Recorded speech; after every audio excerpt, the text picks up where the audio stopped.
It's time for the Closed Pyramid, where we talk lower league soccer in America.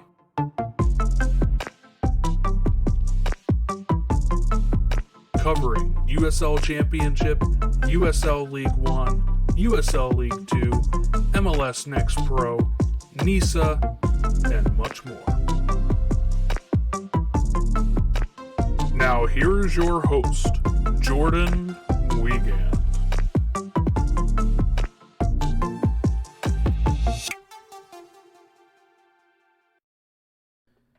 Hello and welcome back to the Closed Pyramid, Lower League Soccer in America podcast. My name is Jordan Wiegand. This is presented by the Stateside Show, and this is our bi-weekly episode where we talk each and every other week about USL Championship, USL League 1, whenever USL League 2 starts in May, NISA, MLS Next Pro, and we go over some of the scores that have happened since then, where the teams are placed, and just for about 30 to 35 minutes probably spend some time updating everyone on lower league soccer. And I do have some gripes. I do have some gripes this week, but let's go ahead and share my screen here. So this is the table for the Eastern Conference in USL Championship currently. We have the Charleston Battery surprise jump up here, first place. They haven't lost a game all season, 4 wins, 2 draws. Their last win was this weekend against Tulsa, and April 12th, they played against the Rowdies and won. And they beat Hartford Athletic on April 8th. So they've actually played 3 games since the last time we recorded, because the last time I recorded was on the 2nd. And they had only played 2 games, and they had 4 points. And this time we're updating. They've played 3 other games. They're all the way up to, or not 2 games. They had played 3 games and had, what is 14, 11, no, 3, 6, 9, they had like 5 points. Yeah, they had 5 points when they had originally started off the season. They've had 4 wins in a row now, and 3 of those just in the last 2 weeks. So great job, Charleston. They have a 6-goal differential. They've scored 12, only given up 6. This is a pretty good start to the season for them. They face Louisville next, and Louisville is in second. They had a huge win this weekend as they beat the team that beat them in the USL Championship final, San Antonio. Louisville beat them 1-0 in what was a pretty exciting game. There was lots of back and forth in that match, and just, the vibes, the feelings of the teams, duking it out. So Louisville sit second. They have 12 points on the season. They have lost 2. They have no draws, but they have 4 wins. And they had, remember, been on a little skid last time we recorded. They had lost to El Paso, and they had lost to Sacramento 5-0. And then since then, they beat Detroit 1-0, and they beat San Antonio 1-0. So they actually have a -3 goal differential sitting in second place, which is not typical for teams in the top. But they're winning some of these games 1-0. And if they hadn't given up 5 in that Sacramento game, they would actually, they'd be 6. They'd have a positive goal differential at this point. But unfortunately for them, they really let it go in that Sac Republic game.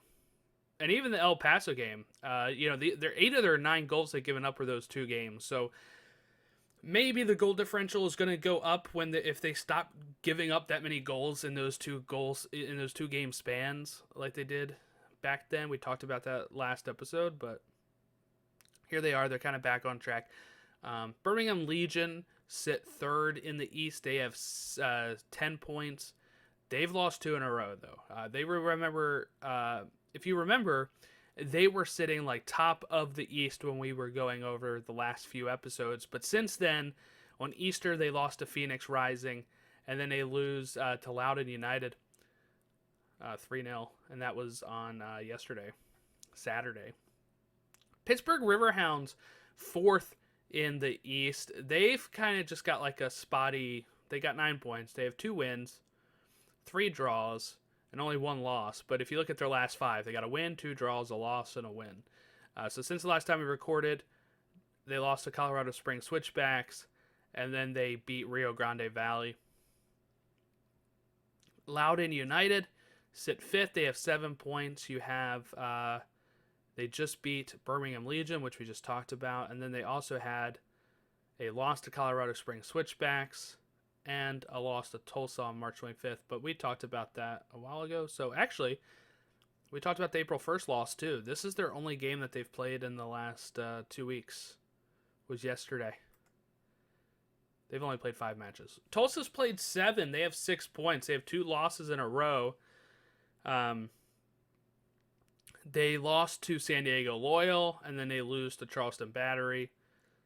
And they sit 6. Hartford Athletics at 7th. They just won though, so they got an extra 3 points. So they had 2 points before this win. This was their first win of the season, and they beat Oakland Roots. They lost to Charleston Battery 3-2 on Saturday the 8th. So there you go with that. Indy 11th sit 8th. They've lost 2 in a row, though. You have this loss to Indy 11. Indy 11 lost to Oakland 3-0, and then they go out and lose to Orange County 1-0, so they sit 8th. Tampa Bay Rowdy, surprised that they're this low. They have not started the season well at all. They have 1 win. They have 2 draws, 3 losses. These 3 losses in their last 5 matches, by the way, out of 6. But still, they had a draw back on March 18th. They had a loss on the 25th. They had a loss on April 1st. So that's kind of the downward trajectory they'd been on. They kind of rectified that with a win against Miami, and then they go out there and lose to Charleston Battery. So they've kind of had a rough start to the season. -4 goal differential. Detroit City FC sit 10th. They have 4 points. They just got their 4th point, and it was a draw against Miami FC. We just talked about Detroit City versus Miami FC, but Miami sits 11th. Their last point, they also have 4, came from this Detroit City game. They are one of the only teams that doesn't have a win, by the way, right now. Miami and Memphis. And Miami, all 4 of their points come from 4 draws. Memphis 901 FC has only 2 points, and both of those come from draws that have happened recently. They had a gap. They've still only played 4 matches. This is what's crazy about the schedule. Some have played 7. Memphis has played 4, and they drew with Las Vegas Lights, which was a fantastic game, by the way, back and forth. Some really good fun there. Let's look at the West real quick. Sacramento Republic sit at the top. They've got 14 points. They've only conceded 1 goal all season. They have no losses. Let's see. When was that goal given up? Against the Battery on the 18th to start the second week of the season. Since then, they beat San Diego Loyal 1-0. They beat Louisville 5-0. They drew San Antonio 0-0, and they just beat Colorado Springs Switchbacks 4-0. I was watching some of that game yesterday, and this is why I feel like Sac Republic needs to be one of those teams that makes the jump in MLS. If you saw the fans there for the Sacramento Kings in the NBA playoffs, they were real rowdy. They've always had good support at Sacramento Republic. They would be like one of the only. Right, they'd be like the second team in a major professional level. And I don't mean that as a diss to USL Championship. What I'm saying is like the top flight. If we can get Sac Republic up there, I think they would be a really good fit there. Goal differential of 11. They've scored 12. It's amazing. San Antonio, they sit second. They have 11 points. They just lost, and they lost to Louisville 1-0, as we talked about. Before that, they drew with Sac Republic that we just talked about. So they're kind of middle of the road, right? They're not running away with it like they were last year so far. San Diego has been really good too. They did have a draw with New Mexico. That was a pretty fun game. They beat Tulsa 2-1, and that's our update on San Diego Loyal. But they sit 3rd. They've been good. Colorado Springs Switchback very back and forth season for them. They sit fourth, which is pretty good, right? 10 points, 6 games, but they have 2 losses, a draw, and 3 wins, so they're almost pretty even. -2 goal differential. But what I mean by that is, they lose 4-0 to Sac Republic. They beat Riverhounds 1-0. They beat Loudon 1-0. Lose to San Antonio 1-0. Draw 1-1. So a lot of times they're scoring like 1 goal a game. And then if they don't score that goal, their defense is actually usually pretty solid. Only giving up 7. But, 4 of those, too, were yesterday. So they'd only given up 3. They were a 5-3 goal differential before yesterday's game. So maybe you write it off because it's Sac Republic and they just play very well. I don't know. Monterey Bay sit 5th. They have 8 points. They just drew with Phoenix Rising. That was an interesting game. Monterey Bay also beat New Mexico 4-2 last weekend. Middle of the pack almost. El Paso is definition of middle of the pack. 6 out of 12. They have 7 points. They have 3 losses, 2 wins, and a draw. Monterey was actually really dead even here, by the way. 2 wins, 2 draws, 2 losses. El Paso has 2 wins, a draw, and 3 losses. And their last win just happened against Orange County. Then that was their... Actually, they haven't played since the 8th. So we only have 1 game to update on El Paso. That's the Orange County game. Oakland Roots sit 7th. They have 7 points. They've only played 5 matches. They just lost to Hartford Athletic. And last weekend, lose to Indy 11. They beat Indy 11, 3-0. Orange County sit 8th. They have 6 points. Phoenix Rising sit 9th. They have 6 points. Rio Grande Valley sit 10th with 6 points. Las Vegas Lights sit 11th with 4 points. They are undefeated and also have not won a game, Las Vegas. Dead even goal differential of 5 scored, 5 given up, 0 goal differential. Let's rewind. March 12th, they draw 1-1 with Rio Grande. March 25th, they draw 2-2 with Orange County. April 1st, they draw 0-0 with Indy 11. And then Memphis and Las Vegas drew 2-2 yesterday. And New Mexico United sit with 4 points as well, but they've won a game, they've drawn a game, and they have 2 losses. They just drew with San Diego Loyal yesterday. Kind of want to just highlight this game real quick here. Memphis, Las Vegas. This is pretty crazy. This Lucas Stauffer goal. This is where my complaint comes in with this. Okay, so this is where my complaint comes in. Let me go ahead and switch over. So there was a goal that was scored in that game, 15 minutes in or 13 minutes in, and it comes off from midfield, off a deflection, goes over. Here's my complaint, and my complaint is with the production quality of the stream, and even of the highlights package.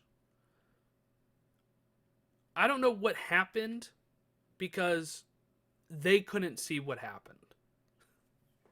Let me try to describe that a little better, I guess.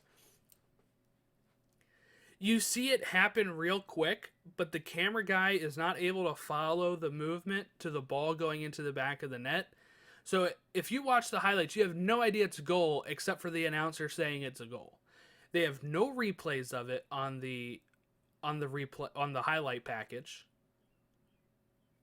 And and I know they show them if they can, because I was watching highlight packages earlier and of games I didn't get a chance to see, and they were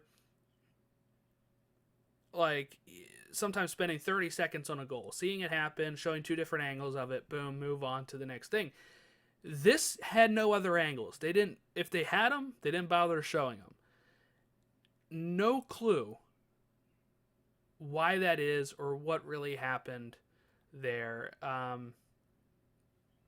Just such a bizarre circumstance. And then there was another game, I think it was the New Mexico game, that also had some really bad camera work that still makes it into the highlight package, by the way. Go ahead and watch the highlight packages from the weekend, and you'll see, like, the sun beaming at one point. You'll see them, like, just zoom into nothing and then miss some stuff. We talked about in the first week, right? When we were talking about, I think it was in the preview, Miami being on local TV. Great. MLS leaving ESPN. Can USL step up and fill a good spot with that? Not with this production quality. They can't. They can't. I mean, sometimes it's really good and sometimes it's not. And I don't know why that is. I don't know if there's no, standards. I don't know if... And I doubt this. I doubt ESPN is actually putting any money into this. I'm assuming USL is broadcasting it, producing it themselves, and that's probably why it seems so low budget at times. But it is very frustrating trying to watch a game and you don't even have another view of a goal. And when we talk about maybe opening up this closed pyramid at some point and allowing promotion and relegation, to me, it hurts when you can't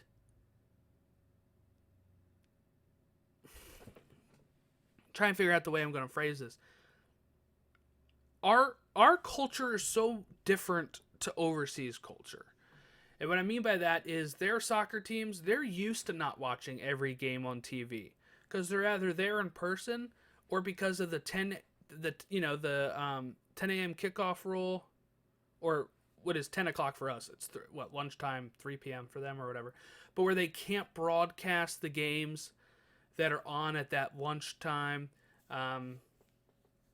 which would be, the 3 o'clock games. They can't broadcast them because they want people to be at their lower leagues. They feel like it would hurt their lower league attendance and stuff like that.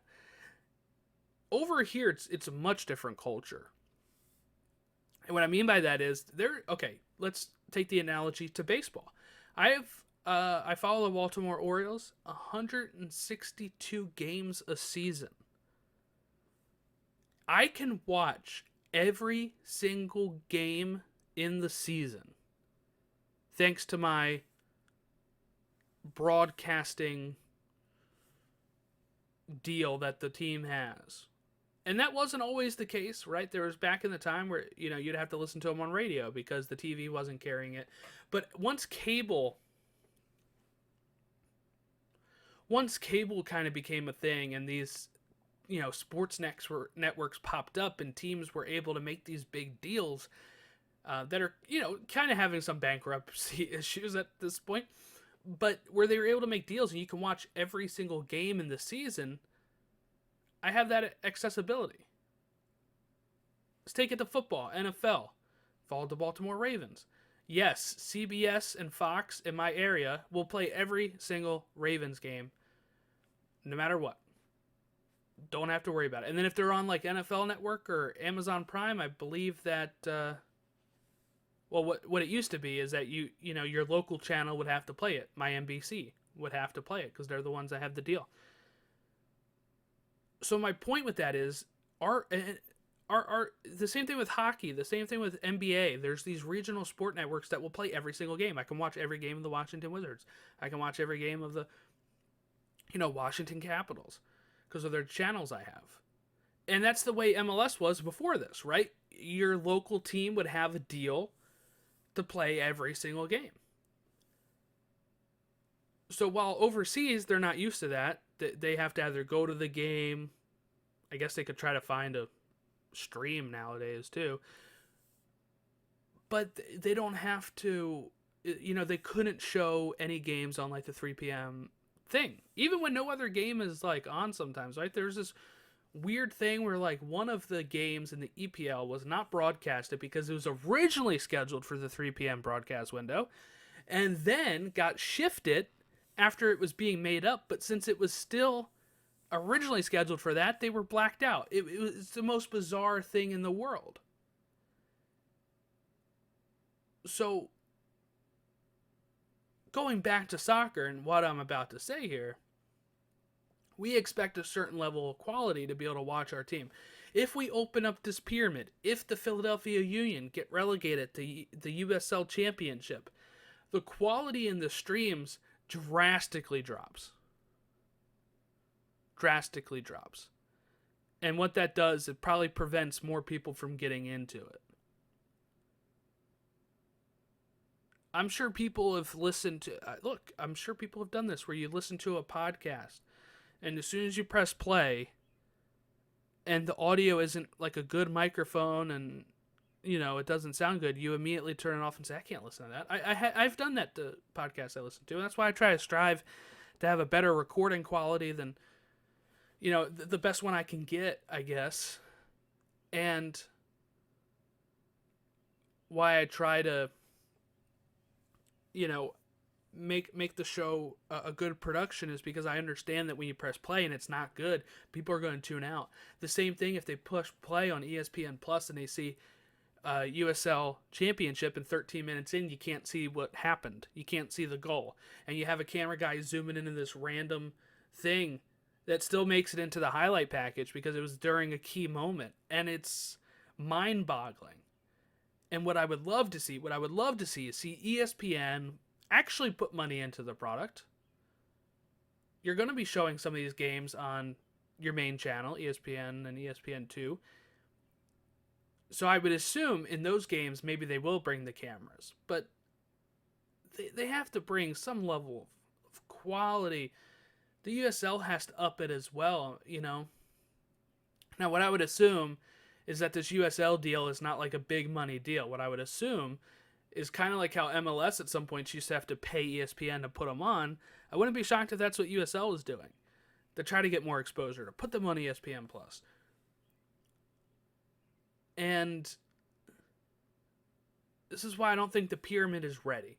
You look at the quality of stream from this compared to like the Apple product, or even the ESPN Plus product from the other channel, from the regional sport networks that some of the other teams had last year. And even then, yes, it was varying quality, but it wasn't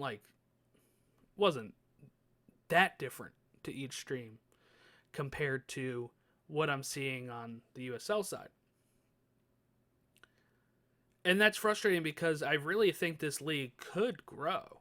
I really think USL Championship can continue to grow and continue to thrive if they had more money, like funding the television side, putting more money into the television side, getting a way to get your team and your product out there with good quality that doesn't make people say, I can't watch this. And that's my mini rant for the episode, because some of the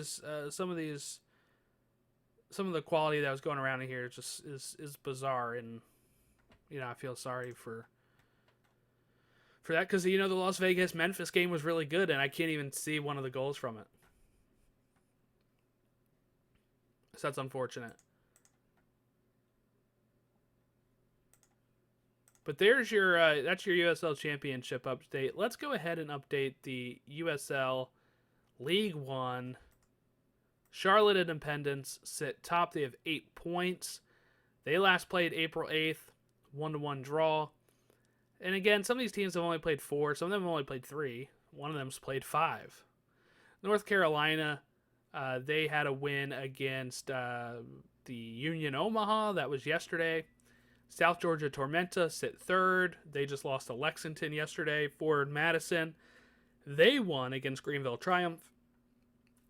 They've only played 3 games. Northern Colorado Hailstormers only played 3 games. They drew with Richmond Kickers yesterday. Richmond Kickers drew with Northern Colorado Hailstorm.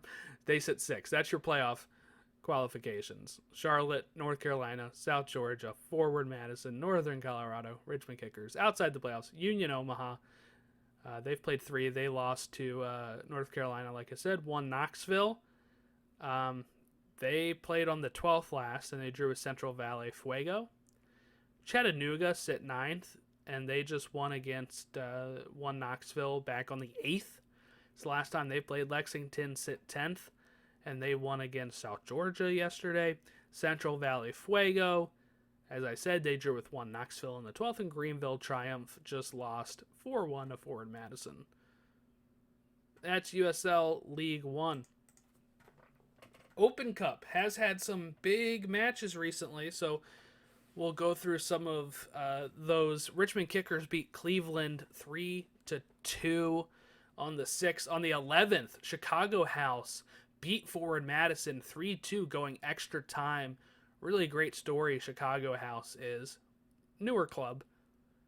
But yeah, they go out there and they beat Forward Madison.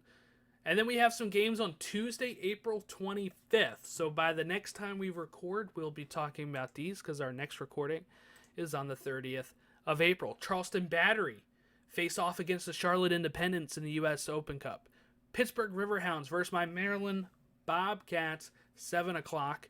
Charlotte FC will face South Georgia Tormenta at 7:30. Detroit City host Minnesota United at 7:30. The New England Revolution versus Hartford at 7:30.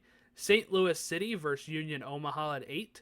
Sporting Kansas City versus Tulsa Athletics at 8:30. And Monterey Bay versus San Jose Earthquakes at 10 o'clock. That's some good Open Cup there. April 26th, we got even more. We got Cincinnati versus Louisville, Loudoun versus City Union, Atlanta versus Memphis, Columbus versus Indy 11, DC United versus Richmond, Miami versus Inter Miami. That should be fun. Tampa Bay Rowdies versus Houston Dynamo, Birmingham Legion versus Chattanooga, Chicago Fire hosting Chicago House, Nashville hosting San Antonio, the Rapids versus Northern Colorado Hailstorm, New Mexico United versus Phoenix, Las Vegas versus Real Salt Lake, Sacramento Republic versus Oakland, Seattle versus San Diego, and Portland Timbers versus Orange County SC. That game's not going to be broadcasted.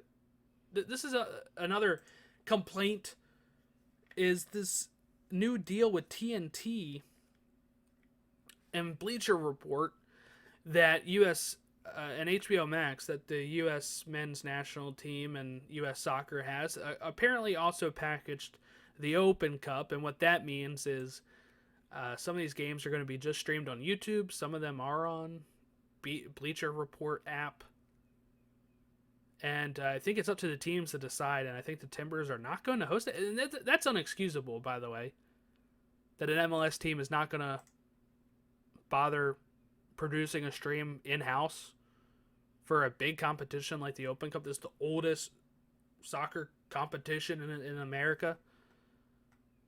Shameful. Absolutely shameful decision. MLS Next Pro, Crown Legacy lead the East with 10 points. They've only played 4 matches. That's the most being played. Some of these teams have still only played 2, like Columbus Crew 2.